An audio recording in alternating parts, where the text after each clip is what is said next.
خوش آمدید۔ آج ہم جس مواد کا تجزیہ کرنے جا رہے ہیں وہ ہمارے نظام تعلیم کی بالکل بنیاد سے جڑا ہے، ایک ایسی بنیادی تبدیلی جس کی اس وقت سب سے زیادہ ضرورت ہے۔ برسوں سے ہم یہی سوچتے آئے ہیں کہ کلاس روم میں استاد کا کردار ایک فرمان رواں جیسا ہوتا ہے جس کا ہر حکم ماننا لازمی ہے، لیکن آج کے اس تجزیے میں ہم دیکھیں گے کہ تعلیمی ماحول میں حقیقی عزت آخر کمائی کیسے جاتی ہے اور کس طرح صرف رویے میں تھوڑی سی تبدیلی سے طلباء کی بہترین ذہن سازی کی جا سکتی ہے۔ تو سب سے پہلے ایک نہایت بنیادی سوال پر غور کرتے ہیں، طلباء آخر ایک استاد کی عزت کیوں کریں؟ یہ سوال دراصل اس روایتی سوچ کو بالکل جڑ سے ہلا دیتا ہے جہاں یہ فرض کر لیا جاتا ہے کہ عزت تو عہدے یا ڈگری کی وجہ سے خود بخود مل جانی چاہیے۔ مگر حقیقت کیا ہے؟ حقیقت یہ ہے کہ عزت مانگی نہیں جاتی، اسے کمانا پڑتا ہے۔ آج کے اس دور میں ڈر اور خوف کی بنیاد پر عزت کا دکھاوا تو کروایا جا سکتا ہے، لیکن دلوں میں سچی قدر اسی وقت پیدا ہوتی ہے جب استاد اپنے عمل سے اس کا حقدار ثابت ہو۔ اور یہی وجہ ہے کہ یہ بات اتنی شدت سے کہی جاتی ہے کہ عزت ڈر سے نہیں، کردار سے ملتی ہے۔ یہ اس تجزیے کا سب سے اہم نقطہ ہے۔ خوف کا اثر، جیسا کہ ہم سب جانتے ہیں، ہمیشہ عارضی ہوتا ہے۔ جیسے ہی ڈر ختم ہوا، وہ جو نام نہاد عزت تھی وہ بھی فوراً ہوا ہو جاتی ہے۔ اس کے برعکس کردار کی طاقت ہمیشہ باقی رہتی ہے۔ یہاں یہ بات بالکل واضح ہو جاتی ہے کہ سچی تعلیمی قیادت کی بنیاد ذاتی اخلاق پر کھڑی ہونی چاہیے۔ جب کردار مضبوط ہوتا ہے نا، تو احترام کسی حکم کا محتاج نہیں رہتا، بلکہ ایک فطری نتیجے کے طور پر سامنے آتا ہے۔ خیر، اب آتے ہیں اپنے پہلے حصے کی طرف، جس کا عنوان ہے بنیاد، مہارت اور مستقل مزاجی۔ چلیے دیکھتے ہیں کہ یہ احترام کی عمارت کھڑی کیسے ہوتی ہے۔ آئیے تصور کرتے ہیں ایک ایسی جگہ جہاں اصول روز بدلتے ہیں، کبھی کسی کے لیے کچھ تو کبھی کسی کے لیے کچھ۔ ایسا طریقہ کار کلاس روم میں صرف اور صرف بے اعتمادی اور افراتفری پھیلاتا ہے۔ دوسری طرف جب اصول سب کے لیے برابر اور مستقل ہوتے ہیں تو اثر بالکل مختلف ہوتا ہے۔ قوانین کو صرف زبردستی لاگو کرنا کافی نہیں ہے، بلکہ ان کا ہمیشہ ہر ایک پر یکساں اطلاق ضروری ہے۔ جب اصول سب کے لیے ایک جیسے ہوتے ہیں تو انصاف کا احساس پروان چڑھتا ہے اور طلباء کے دلوں میں خود بخود اعتماد پیدا ہوتا ہے۔ یہ بالکل ایک مضبوط بنیاد کی طرح کام کرتا ہے۔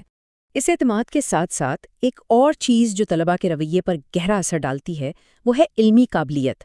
جب کسی کو اپنے مضمون پر مکمل عبور ہوتا ہے تو تدریس میں ایک بہت ہی فطری سا اعتماد جھلکتا ہے، اور جب تدریس پر اعتماد ہوتی ہے تو واقعی طلباء اس علم پر اور سکھانے والے پر آنکھیں بند کر کے بھروسہ کرنے لگتے ہیں۔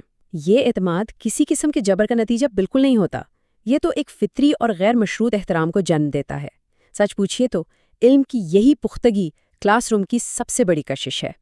اب آگے بڑھتے ہیں اور دوسرے اہم حصے کا جائزہ لیتے ہیں۔ یہ حصہ ہمدردی، اصلاح اور عملی نمونہ بننے پر مبنی ہے۔ یہ ایک ایسی چیز ہے جو بھرپور توجہ کی مستحق ہے۔ کسی کی سب کے سامنے تذلیل کرنا یا اسے شرمندہ کرنا، یہ اسے سدھارنے کے بجائے اس کے اندر بغاوت اور نفرت پیدا کرتا ہے۔ یہ ایک بہت ہی عام سی نفسیاتی حقیقت ہے۔ اس کے برعکس ذرا اس وقت کا سوچئے جب اصلاح تنہائی میں اور نرمی کے ساتھ کی جاتی ہے۔ یہ چھوٹی سی تبدیلی اچانک شرمندگی کو نکال باہر کرتی ہے اور اس کی جگہ گہری عزت اور محبت لے لیتی ہے۔ یہ طریقہ کسی کی عزت نفس کو مجروح کیے بغیر اسے بہتر بننے کا راستہ دکھاتا ہے۔ آگے چلیے تو یہ نقطہ سامنے آتا ہے کہ محض زبانی نصیحتوں سے ذہن سازی نہیں کی جا سکتی۔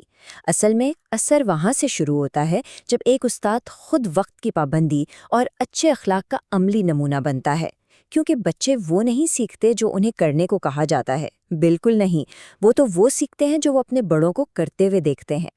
پہلا قدم ہمیشہ اپنا عملی نمونہ پیش کرنا ہے اور دوسرا قدم اس کی تعلیم دینا۔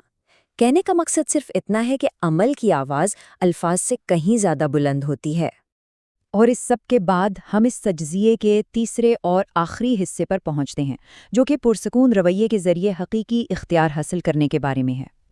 یہ ایک نہایت طاقتور اور شاید تھوڑی سی حیران کن حقیقت ہے۔ اکثر سمجھا جاتا ہے کہ شور مچانا، غصہ کرنا یا چیخنا چلانا طاقت کی نشانی ہے، لیکن اصل میں یہ کیا ہے؟ یہ اس بات کا واضح اشارہ ہے کہ کنٹرول کھویا جا چکا ہے۔ جب دلائل ختم ہو جاتے ہیں اور حالات قابو سے باہر ہونے لگتے ہیں، تبھی آواز اونچی کرنی پڑتی ہے۔ ایک مؤثر اور کامیاب تعلیمی ماحول میں اونچی آواز کو طاقت نہیں بلکہ بے بسی کی علامت سمجھا جانا چاہیے۔ تو اگر چیخنا طاقت نہیں تو پھر حقیقی اختیار کیا ہے؟ حقیقی طاقت اصل میں پرسکون رہنے کی صلاحیت کا نام ہے۔ ایک غیر متزلزل، خاموش اور ٹھہری ہوئی موجودگی کسی بھی قسم کے چیخنے چلانے سے 1000 گنا زیادہ اثر رکھتی ہے۔